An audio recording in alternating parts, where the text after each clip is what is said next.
Welcome to the All That Jazz podcast. I'm your host, Matyash or Matt, and I have with me on the show Reverend Devan Jesse Byrne. Did I get that right? Yeah, did you practice that?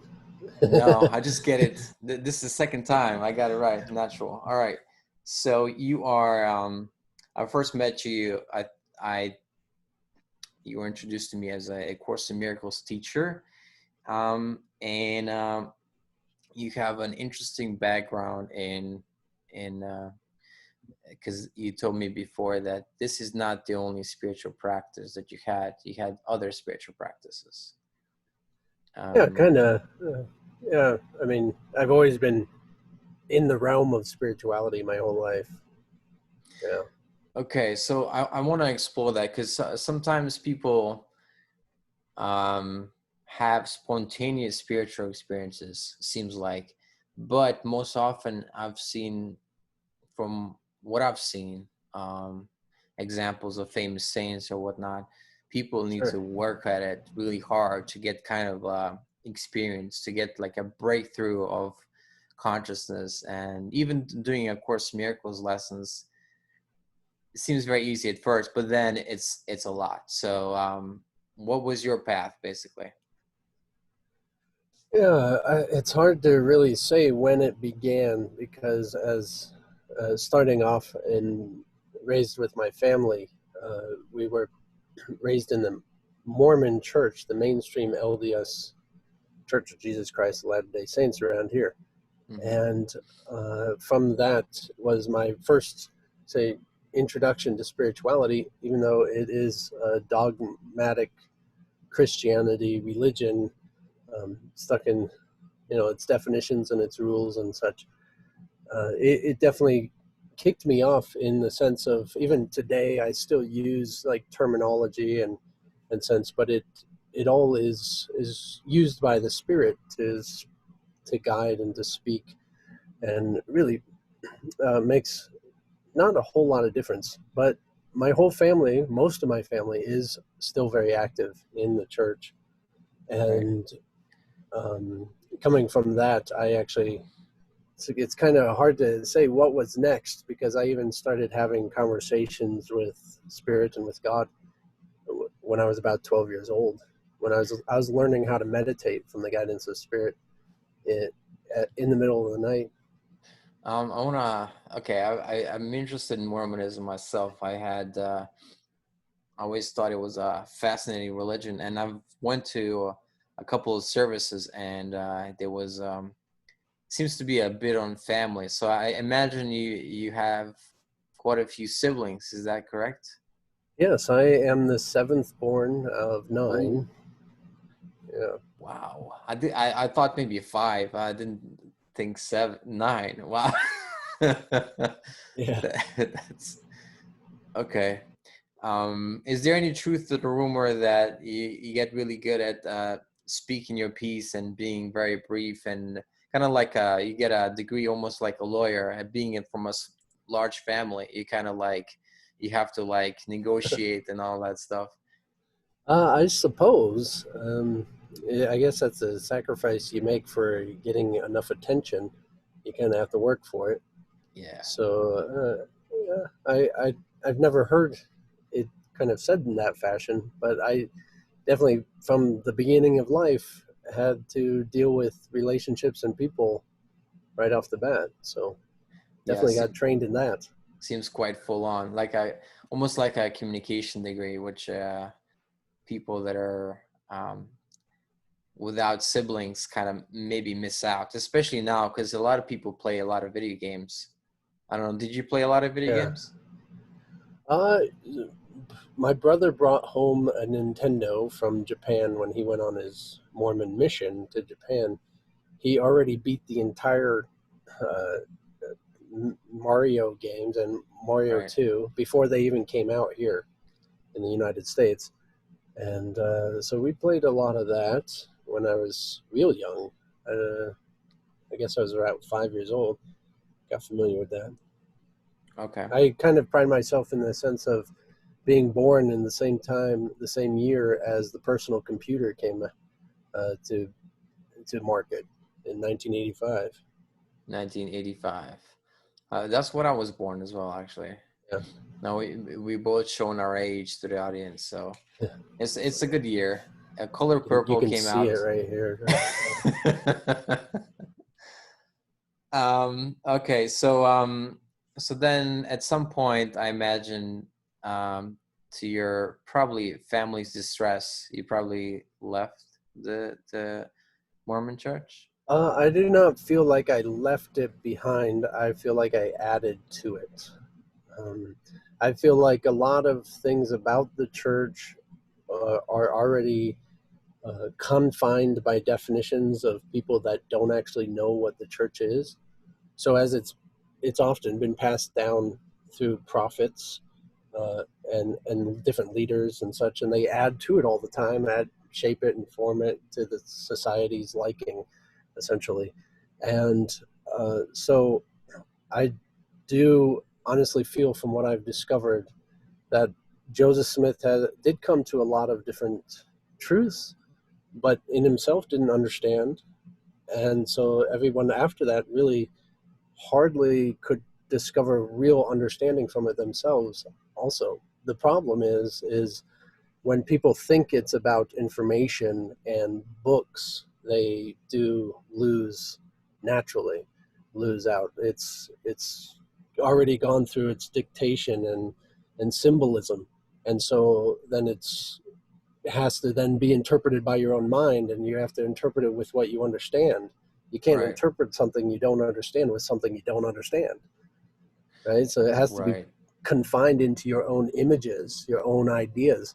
And so if you don't understand things like the 10 dimensions of reality, it's not going to really make sense to you. The Mormon church even has the plan of salvation, which happens to have 10 different locations in it. And as I came to my death experience, it was revealed to me that this plan of salvation was actually attempts to teach the 10 dimensions of reality, but before its So time. hold on. So basically at the church, Joseph Smith had an experience, and his experience has kind of been watered down.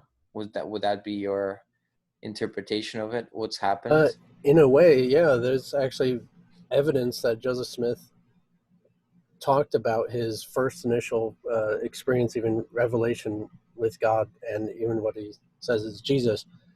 In the first revelation, I think this was personal revelation, he had a whole coming into the sky and everything. There's actually evidence that the story there was 3 to 4 or 5 different stories of it that he described it. But Right. people don't realize that things in alternate dimensions don't have structure. And so to explain something in structure, you almost have to go with someone's form, so what someone's understand. So to describe, even like in my death experience, I even say there's this council in heaven, but most people will put that into images. Oh, there's these people sitting in chairs, and it's not like that. It's not confined to construct. And so even in Joseph Smith's experience, like you see literally alternate realities and multiple versions all at the same time. And so trying to describe Wow. something like that and to say, oh yeah, I saw God, like to describe that, you're literally saying, I saw this, I saw that, I saw trillions of different variations and options of everything. So to put that into any story has to be watered down. So you don't think that he actually saw the plates were physical? The golden plate. I don't know what the exactly, because I'm not, but the Well, golden plates, or the where he yeah. got some knowledge from, those were not Well, actually physical. I'm not debating the fact that if the plates were actually physical or not. Um, I have not asked and questioned that enough, Okay. investigating in such a thing, but in the sense of the visions, he talks about actually having local visitations of Mm-hmm. angels and even God and Jesus coming to him, and those, I think, in the reality of what they were, as from personal experience, are undescribable, and the attempts to describe them distorted them so that like human society can understand it, so that Right. it was acceptable. Because seems a lot of a spiritual experience is beyond words, beyond description, and this is what you're Yeah. alluding to. You had okay, so Yes. going before your awakening, you had so what kind of things were you doing? Your spiritual work.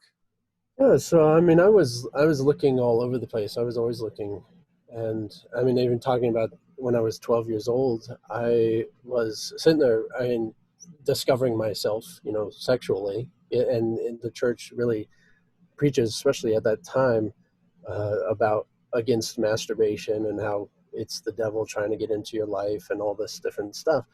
And I really had to come to terms with it in the sense of really embracing the fact that your uncontrollable urges, it really seems, and then it took me to my knees. It really brought me to my knees, that I was praying my eyes out for hours at night, and I was trying to hand my will over, and I thought it was because of the idea of guilt and what the church misunderstands, thinking that that's a negative thing.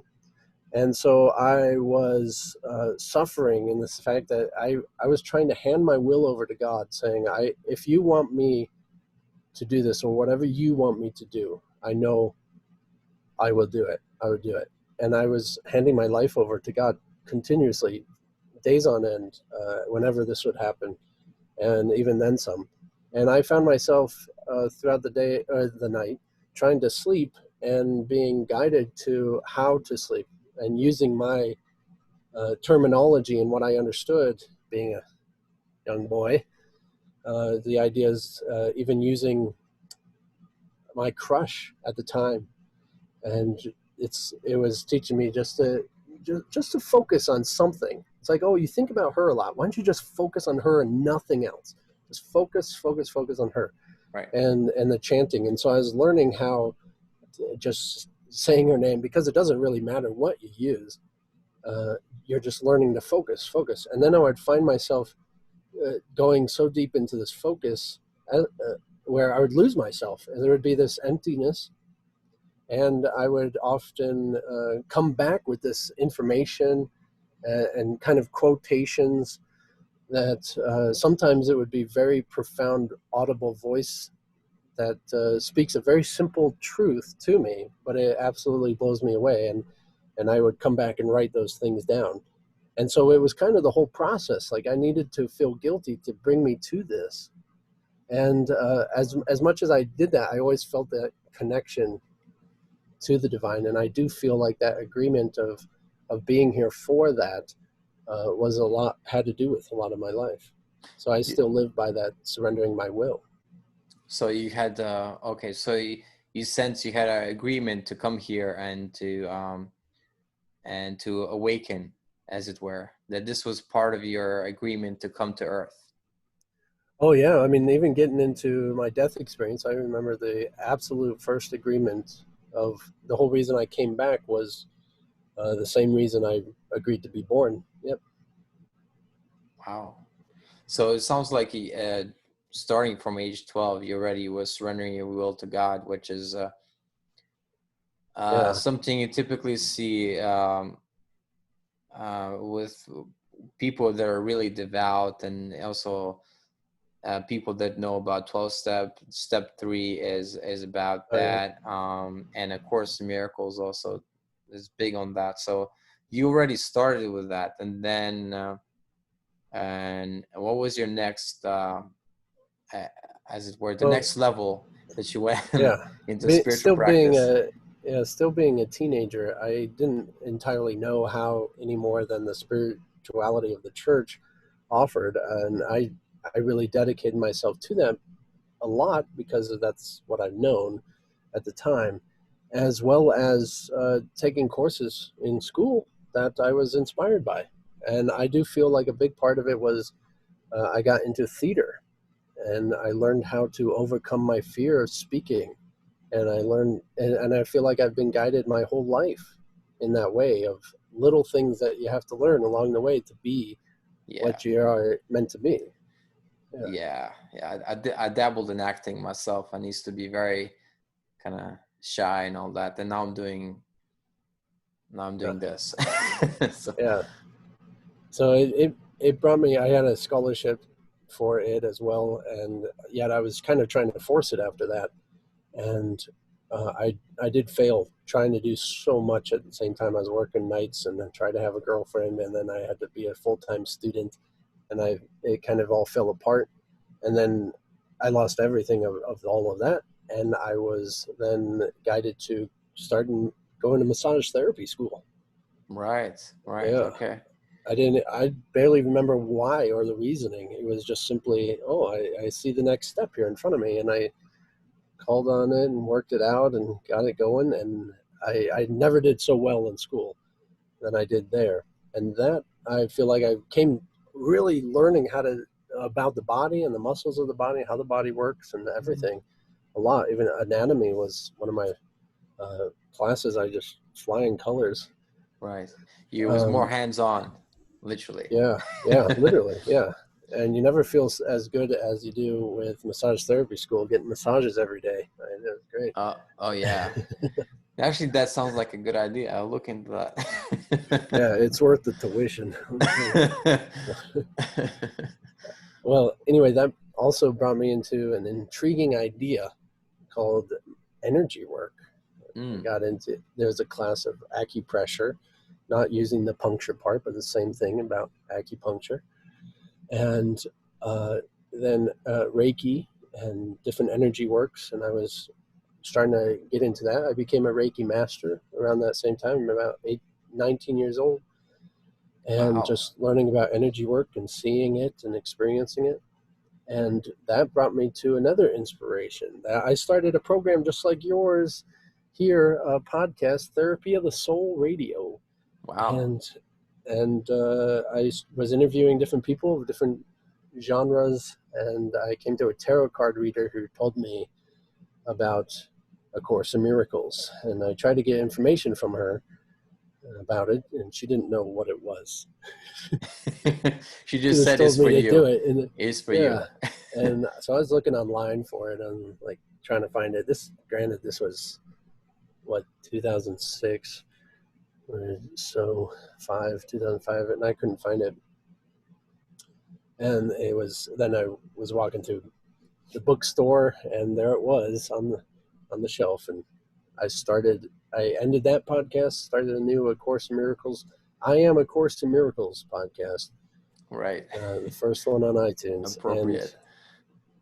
And it took me on that whole path. And after I was done with that, then I started my 5-year journey. That took me to my death experience. So that's a timeline there.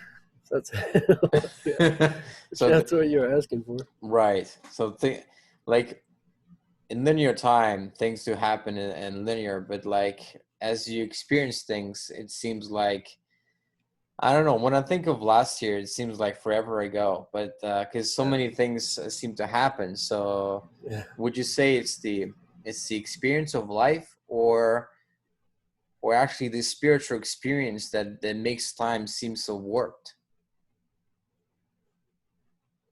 I want to clarify on your question a little bit. Okay. Because I hear like 3 or 4 different questions in there.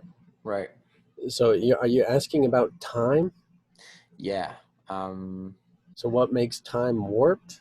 Yeah. Like sometimes you do something and it seems like you may be doing it for half an hour and it seems like forever. Seems like a long time. Maybe because you're resisting it, or let's say I'm resisting it. But other times I'm enjoying something and time flies by. And is that... Are you an artist? Did you do cartooning? Dabble a little bit. Yeah. What did you say? Sorry? Have you ever dabbled in cartooning a little bit? No. Cartooning, no. I've written short plays and stuff like that. Okay, so dialogue. Like films. Well, either way, like, you know how the scene. Well, as far as cartooning, you draw an image and then you draw an image next to it, an image next to it, and they're all transparent, but it leads to the next one. Right. And even as the background, you use one image for the background, and it's kind of a grayer color. But the things are moving in front of it. Mm-hmm. And as you add one to it, then of course the last few are disappearing, right? So even as our development of time and what we have, what makes time seem to happen is memory. That you're actually, every layer of a cartoon that you're drawing is kind of a memory. Or in using a different metaphor about frames in a movie, Mm. like you have the whole movie there, but yet you need to play every frame at a time, one frame at a time, 24 frames per second. And you can see that they all kind of pass, but all the frames are there. So in that way, that when you relinquish memory, you Mm-hmm. actually have access to all of it, all of the movie and all the imagery in the cartoon. Wow, I never thought of it like that. It's because you remember the previous frames that experience as linear, whereas Yeah. if you completely zone in, you just okay. Yeah, Yeah, I see what you're It's saying. trippy Yeah, it because is trippy. it's kind of, time collapses when you don't hold on to time anymore. And time is literally your mental ability to remember. Right. Okay. So talking about remembering, when you went, you went to. It's all good. It's kind of a tangent, I think, as it is. No, it's all. This is a flow. This is a normal Yeah, flow of the episode. It's all it's good. all good. So um, so you were doing A Course in Miracles, and did you start experiencing stuff with that? Just doing the workbook.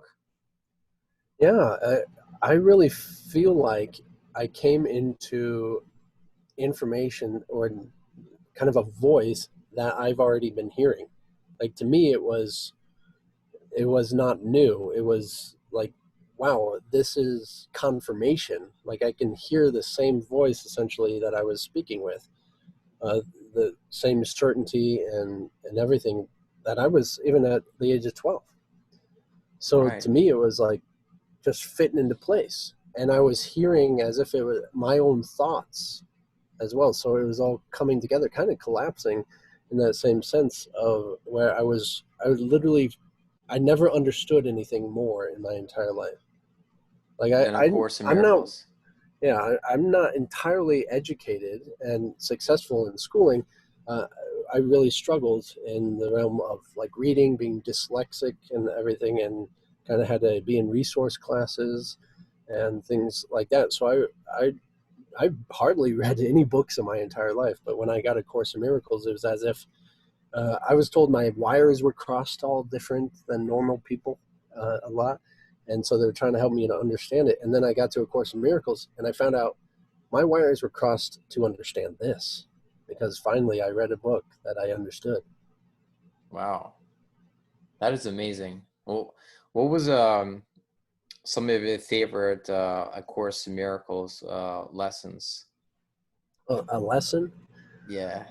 Uh, I mean, they come to mind all the time, but in the sense of, I can see peace instead of this is a very Mm, powerful one, and somewhat an earlier on one.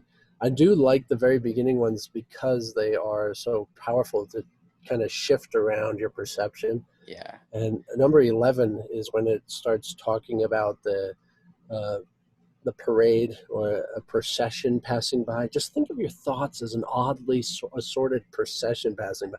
And like, yeah, it's like full of clowns and jugglers all the Right. It and you seems got like ladies with tassels every now and then. seems very Shakespearean the language and yeah, some of the Yeah, lessons are just when I read your thoughts do not mean anything. I was like, yeah, yep. I think that's 10 actually. I was like, wow. I was like, wow. Yeah, Um, that's there's my thoughts do not mean anything. I think it's 10, but these thoughts do not mean anything. I think it's 3 oh, yes. Wow. or somewhere earlier on, but they are pretty close. But It it's starts really my early. thoughts instead of these thoughts. Yeah. Right, right, right. So at some point, did you like um, do the Course in Miracles, all the lessons through, and then restart them, or how was your process with that? It took me about a year and a half to fully complete the lessons. So I did have a little bit of breaks here and there. Mm. Even I remember the first one. After 5 lessons, we were taking a trip to my ex-wife, my wife at the time's family in California. So I did take a few days off right at the beginning. But it's good to have it processing and thinking about it. But yeah, I did it all the way through, and having the podcast held me accountable. And I mean, I started getting 33,000 downloads a week at the time. Wow. I was Wow. on the You were scale right below Oprah's podcast, so I think I was seen by that. She was talking about A Course in Miracles at the time as well. right. Her friend Marianne also, Yeah, that, Williamson also. But you were probably number one podcast for A Course in Miracles for a long time because you started it like first. You were like, yeah. There was quickly added the Crash Course in Miracles. He's got some really good stuff. And so him and I were kind of bouncing around. But I had a lot more episodes, but I was very amateur at the time as well in both my teaching and understanding of A Course in Miracles, and concern for finances was a big one that came up a lot, as well as my approach or ability to speak was a lot more hesitant and yeah, shy. yeah. Yeah, So did A Course in Miracles help you with? I never asked anybody this or would think it, but did it help you with yeah. finances? Well, with everything, I mean, as far as once you essentially find your purpose and you confidently are going with your purpose, then everything falls into place. As definitely as far as what you need. Right. I think I'm still looking for that one thing, but maybe I'll restart the Course in Miracles again. I think I did it 2 times all the way through. Yeah, Yeah. Um, yeah. Like I mentioned to you, I'm willing to give you access to the first part of the Course in Miracles experience course that I'm currently developing. I think I'm on lesson 70 or so, and discussing one discussion on every single lesson is available. I also have the A okay. Course in Miracles intensive, which is more for older students. That I actually have 3 discussions on each, and the meditation as well as the prayer for each Wow, one. that's intense. I appreciate you helping new and maybe from this people hear from about A Course in Miracles. I think it's also free. Like you can go online and I think Yeah, even in on the official website or there's probably offshoots where you can just see the lessons and probably yeah, like on YouTube yeah, and then there's your courses and there's so much help now versus yeah, like 20 years ago when it was not even your podcast. yeah. Okay, so I want to go to your so okay, you did the Course in Miracles lessons and then you restarted again and between that and your awakening, did you do anything else, like any other spiritual practice? Well, when I was traveling, I don't think of it as any other spiritual practice. I was taking what I learned of A Course in Miracles, trying to stick to the truth about it in this following guidance, not knowing where to go or what to do, and always asking. And it took me on the road. I left everything. I divorced my wife. We went lovingly. And I just kind of followed Spirit all throughout the entire time, attempting to say forgive every last little thing that is finding and putting myself in unusual positions to find these emotional triggers and different responses where I judged things Mm-hmm. as acceptable or not, and really getting into some tough situations as well. And yet it the bubble pops every single time, and as long as being willing to do it and willing to see past it, willing to forgive it, then you think this struggle, and then just and it's no more struggle anymore. I love that sound. So forgive. So a lot of people are, well, one way is to do A Course in Miracles workbook, which we would recommend for people to forgive. Yeah. But what was in your travels in the car, what was your mechanism to forgive? I didn't say I was in a car. I was walking. Oh, okay. Okay. I just assumed, sorry. You were walking. Well, Even better. Even more than that. that was the intention at the beginning. But after I walked one day and stuck to it, I didn't. I had various things. People started paying for tickets to get me places and all these different things. But I did have a few cars because people started traveling with me as well. So I was just open to new things. And the only agreement about people traveling with me was that I decided where we were going because I was just following guidance. And so Right. we bring it to guidance. And usually if they emotionally wanted to go someplace, it might work out, might not. But it was kind of the next step. Let's see what happens and unfolds. Did you gather a crowd, like people start following you, like this guy is just going somewhere and we're gonna follow him? Occasionally, there was definitely a few different people, but I would also go to A Course in Miracles groups around the country and everything, and join them for a night and these different experiences. But for the most part, you might be surprised how much there is actually rejection to the truth, and the ego is kind of always plugged in, always ready to pounce. And regardless of what situation you're in, have you seen The Matrix, right? The Yeah. movie The Matrix. Yeah. You know the the agents. It's kind of like everybody's kind of an agent still plugged in, Mm. and it can pop out at any time. And so they know who is not plugged in, and they can kind of see it. And so you see these opportunities, and then things change very rapidly, and it's opportunities of healing. But it's kind of the whole reason Jesus was crucified and the different scenarios there. Right, because they couldn't handle the truth. It's like that. It's like that Jack Yeah, Nicholson, movie scene. You can't handle the truth. yeah. And even and they probably could, but they don't even give it a chance. Like Yeah. we just think it's something that it's not, and so we all get defensive and afraid. And Yeah. for the maintenance of the world, I mean, it's justifiable. You know? Okay. What about the forgiveness? Okay, I want to get Okay. for the simple way for my listeners or anybody watching this. How does one forgive? Well, it is the key to as far as discovering anything beyond, say, the confines of your box. But it is literally one thing you can't teach. You cannot teach forgiveness. No one actually can. You can only kind of point around it, and then you have to figure it out yourself. So, with that disclaimer, I'll attempt to describe what it's like in the sense of you see something that seems very upsetting, and yet forgiveness is the choosing to not describe it. Like we have this idea that something's bad, for an example, Mm, then your mind puts it on the scale between good and bad. We already know, okay, it's bad. And then we have this emotional response to what we think is to the trigger, but it's to the justifying or the definition that we have of judging it as bad. mm-hmm. And so then we usually get upset or try and change the situation.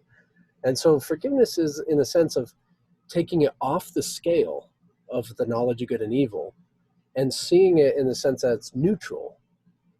And then when you kind of see it as neutral, you also see a sense of innocence, and you're choosing to see past what you thought was happening to see what is really happening.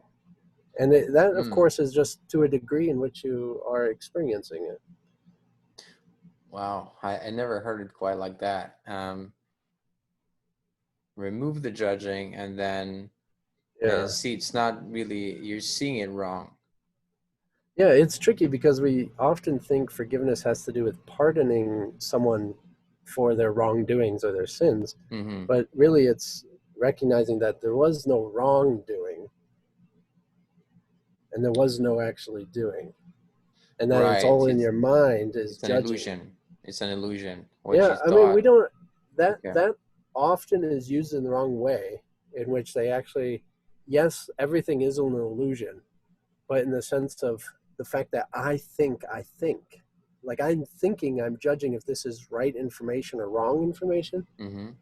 when that is impossible. It's it's essentially everything, and that gets into another subject, but everything has right information. It's just neutral. It's not right or wrong. And so the judging is not actually thoughts.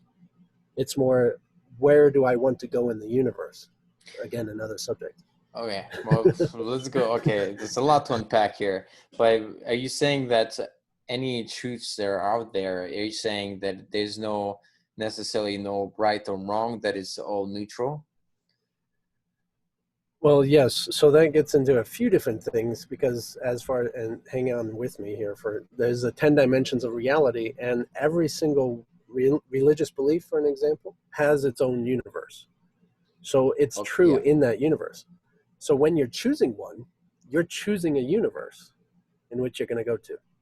Mm. So, and then another hand, on what you're saying and discovering about neutrality, that nothing's actually good or bad, is but neutral, is essentially what you're choosing to be real.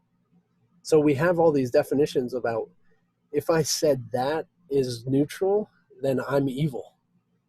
You know, if I said one of these actions over here, way down the scale, really bad actions, is neutral, then they're going to kill me for it. You see what I'm saying? Right, Like like a child molest. terrorist attack or so, Yeah, you know. yeah. All these different things. Yes, these are bad, but these are previous judgments in my mind. That's why they exist. Okay, that's where I'm Yeah. encountering problems, right? Oof, oof. Yeah. So you see, so what happens is when something happens in the world where let's say a lot of people get killed, and a lot of people would objectively say, well, this is clearly bad, but you're Yeah. saying this is clearly neutral because what's happened is actually the judgment Uh, is only in your mind. No, I'm okay. yeah. But I want to no. make Yeah. sure I do justice to what you say. So Uh, correct me. you, you know what a fractal is, right? I mean, do you? Explain. It's okay if you don't. Um, it's more of a visual experience, and you see, you can kind of look up fractals and have a whole heyday. It's quite a fun thing, but it really is a duplication, and so it's kind of this whole funneling thing, depending on the shape and image that you're fractal. But it has one divided in two, two divided in four, four divided in continuously, and so any image that's succumb to a fractal experience, it's always adding to it, and it goes on and on. It's like an infinite experience going inside itself. I'm sure you've seen those images that just keep going Yeah, inside, yeah, like yeah. going closer to the image, and stuff. That's kind of what a fractal is, and we actually live in fractal. So when you make a decision, you put an imprint on the image, onto the world, and you made a decision, and then everything from that is developed out of that, and you make another decision, it's coming out of that, and so it's multiplied and multiplied, and so Wow, that's everything throughout trippy. your existence has been decisions, and now you're living inside trillions of decisions you've made. Wow, that's a Yeah, very it's good way trippy. of putting a visual spin on how your decisions color, literally color and paint your world that you live in, inside your Yeah, mind, inside your spirit, inside your soul, right? yeah, yeah. It's a trippy world, and it gets trippier. That's for sure. Okay, so then you do all this spiritual work and you're forgiving, and then what happens? So you're hoping to get to the death experience? Is that what you're Yeah, telling me? that is Okay. correct. We're all leading Guess to that's the the end. point, leading to the scene, you know, You're the like, get the main hint, Devin. countdown. Get the Yeah, hint. right. Yeah, gotcha. Um, yeah. So I was always just doing this forgiveness process and trying to see past it, trying to essentially see that it was nothing, and really training my mind. And it was in that moment, my partner that I was traveling with came storming in, and I was meditating, and I forgave the last thing. I forgave her, and it was apparently the last one, and my whole universe disappeared. Excuse me. So it was rather tricky and tricky to describe, but she described it as I started having a seizure, and she put me up on the bed and kind of tried to hold me down. But to me, my life started flashing before my eyes. I started seeing every last little thing, and you're kind of going through the forgiveness process again through everything. And I saw every last little moment of my life as perfect, as good, and as if it was kind of like a barrier or a gateway to heaven, as if I saw anything that wasn't good, I wouldn't be able to continue. And the kind of going back into my life, I remember being a toddler, an infant. I remember breastfeeding. I remember being born. I remember, even as I recently wrote on my profile on Facebook, I remember growing eyeballs. I Wow. remember developing as a fetus and the experience of that, and to come into this light. I remember the sense of what that light is, and mind you, the whole time, I think it was kind of what was referred to as a seizure was absolute joy. Was I was just, and it would get more and more powerful as it's continuing back, and just absolutely obliterating joy I never felt. And I describe it in a fashion where even the joyous experiences of my life, or having fun as a kid with my family and all this stuff, um, doesn't even come close to even 1% of the joy in which I was feeling in that moment. Wow.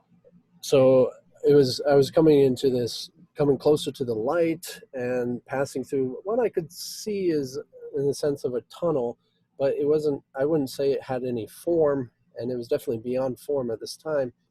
And there was these somewhat kind of rings, which I understand as frequencies now, and that I was going through these rings and coming to this place of formlessness.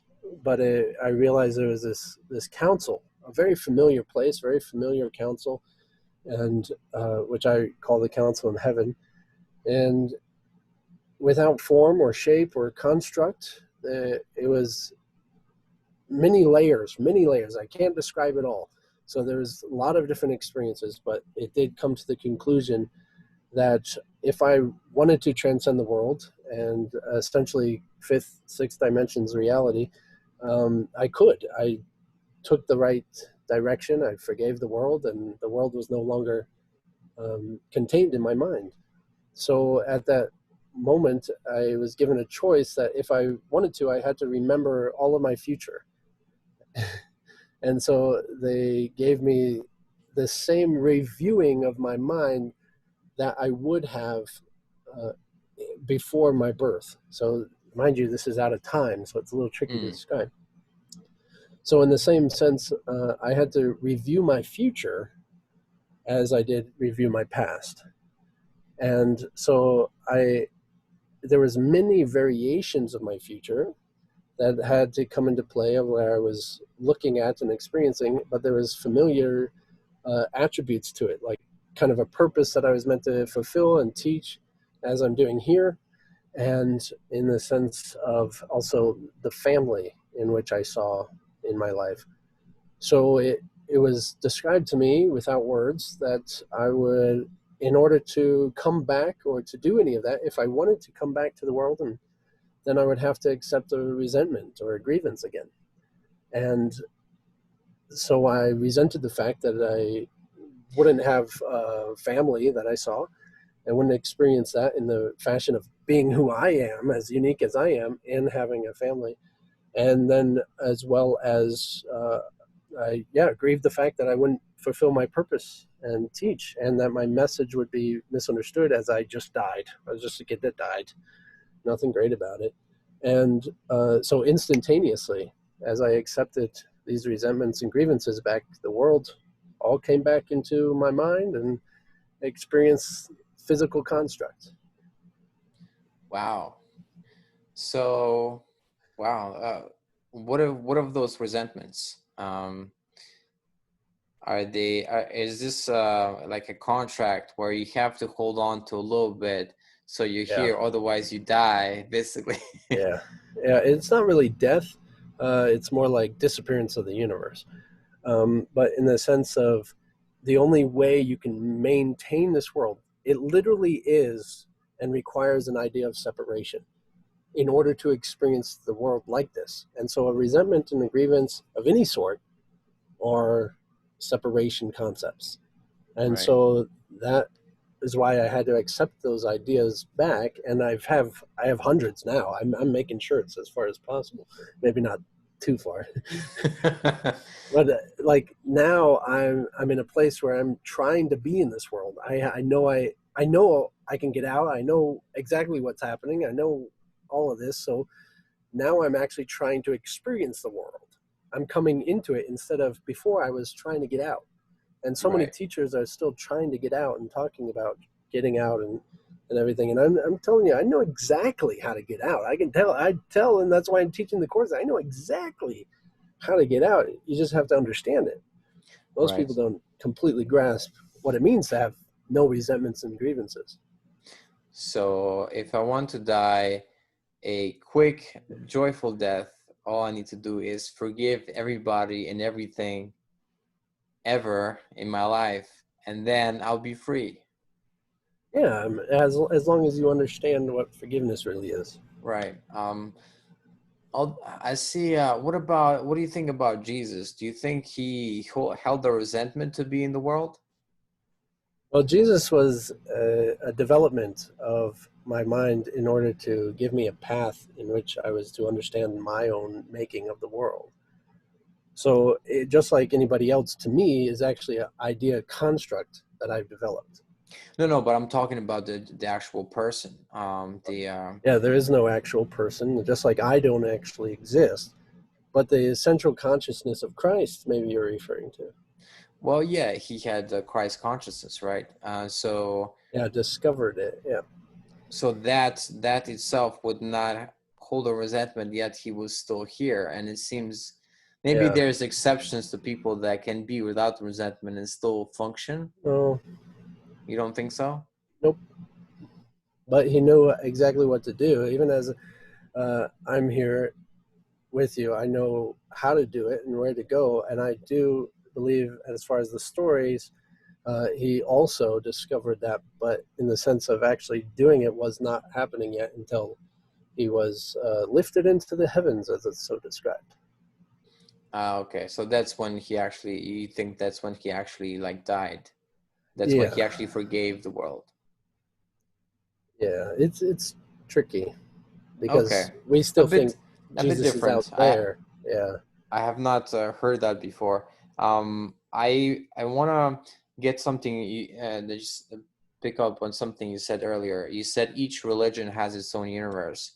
So you being from the Mormon religion, would you say that it's actually true that there's these different planets you go after, that there's actually a physical play? I'm just trying to, for the I'm sake of talking argument, Kolob. go into, I don't know what they call it, but you're the expert. So do you actually go there then after you pass away here? Because if you're a Mormon, believe in Mormonism, live it, and then you die and you go there, right? Yeah, well, essentially, just like this life, anything that you want to happen and wholeheartedly believe it is going to happen.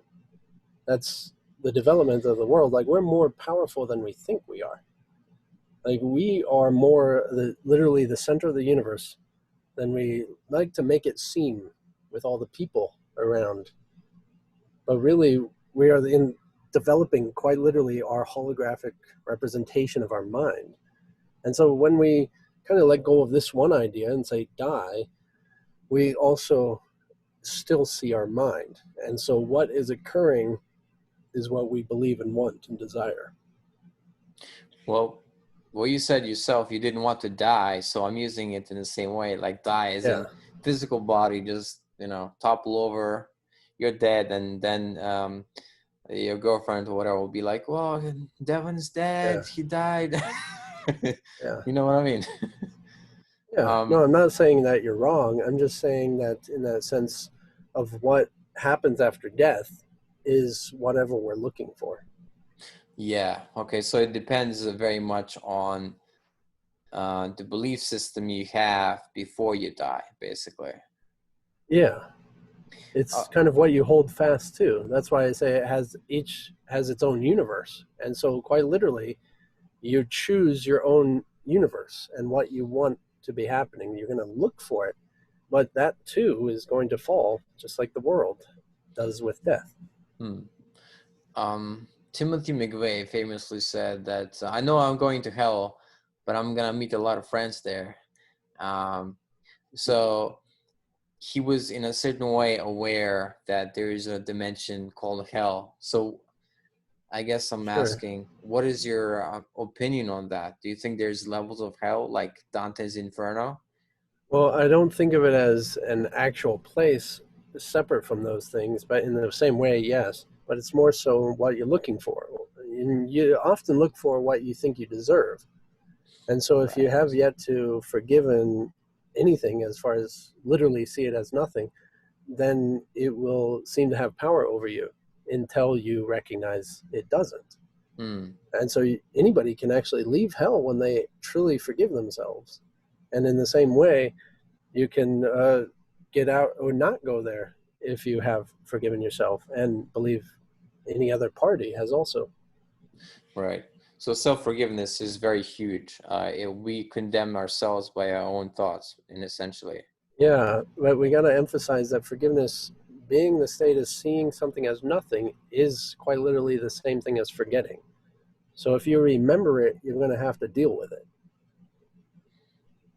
But if you forgive it, then the higher likelihood is you'll forget it, Yeah.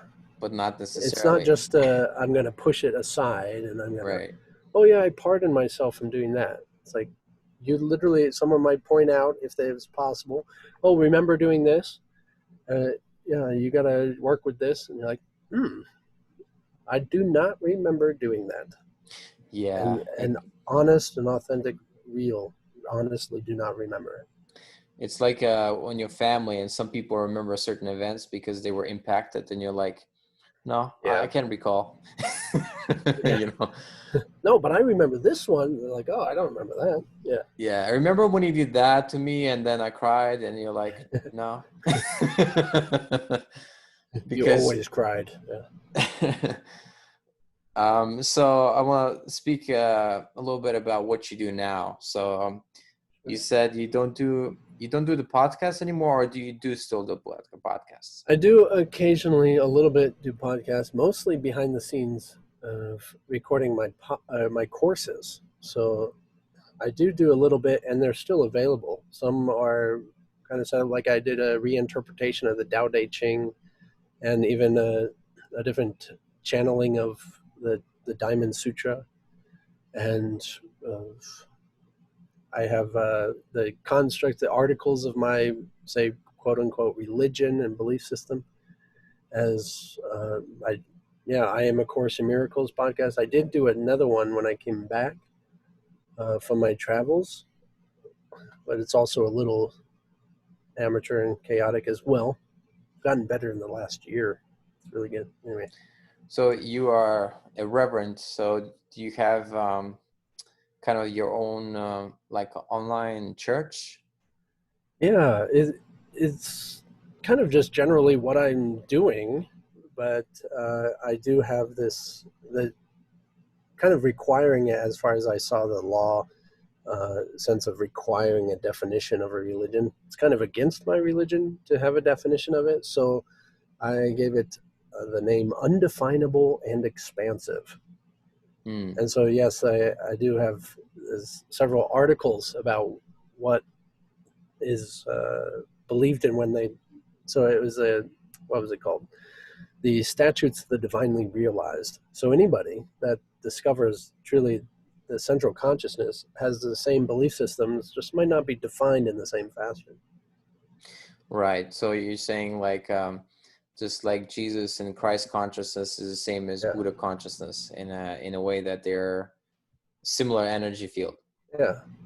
Yeah, you come to the same truth. You coming back and speaking into a unique culture, unique language, and even symbolism and ideas, previous ideas, like using Christian terminology. Actually, the whole idea of forgiveness and everything, and most of the terms in which Jesus spoke on were actually Judaic. So, in the same sense, he was using the Christian, or the not Christian at the time, Judaic terminology, Hmm. and to the people that understood it in that fashion. So Right. even now, I can only speak in what really is acceptable and understanding in society. Of course. Of course. Yeah. So At least people we're can coming to understand. understand a little bit about dimensions a little bit more. So So what is the, okay, run down the dimensions. Is three dimensions is here, fourth dimension is what, time, right? yeah, so the zeroth dimension is God, and the line between 2 points in is first dimension, and that's the Son of God. And then those are reflected in the sense of light and sound, and that makes a holographic representation of Christ consciousness. That's the second dimension, is a spiritual universe. So Mm, we have come from souls and frequencies. And then the third dimension, reflection of those, the four elements. You got the elements that make up earth, water, fire, air, and that is makes kind of a cube, a three-dimensional cube. You have physical construct, physical bodies. But then you have the fourth dimension is time, remembering the previous moment, right. and and so on, and then anticipating those of the future. And so in that same sense, the fifth dimension now is a reflection. So it goes spirit, body, mind, spirit, body, mind, spirit, body, mind. So the fifth dimension is another realm of spirit in the same sense as the second. And the Mm, sixth is the physical construct, actually referred to as resurrection. And the seventh is last judgment, a mind uh, variation. And so it gets pretty interesting as it gets a little more complicated, because even in the fifth dimension, it becomes in your awareness of millions and trillions of timelines of your own life. And the wow. spiritual, the soul family, which is kind of all of us. Do you ever do or did drugs before? I guess you were Mormon, so Yeah, you would. Okay. yeah, no, a lot of understanding on my travels, a lot of epiphanies and different things on hallucinogenics and cannabis and stuff. DMT. Yeah, once, yes. How was that? Uh, that was much later in the scenario, and uh, Wait, everybody's. hold on. Was it after the death experience? Yeah, Was that it? was actually only like 2 years ago, I Okay. think now. Yeah. And how was that? Well, I mean, it gets a little more controversial, but in the sense of coming from the voice of I am, everything that does not understand it shakes to its knees.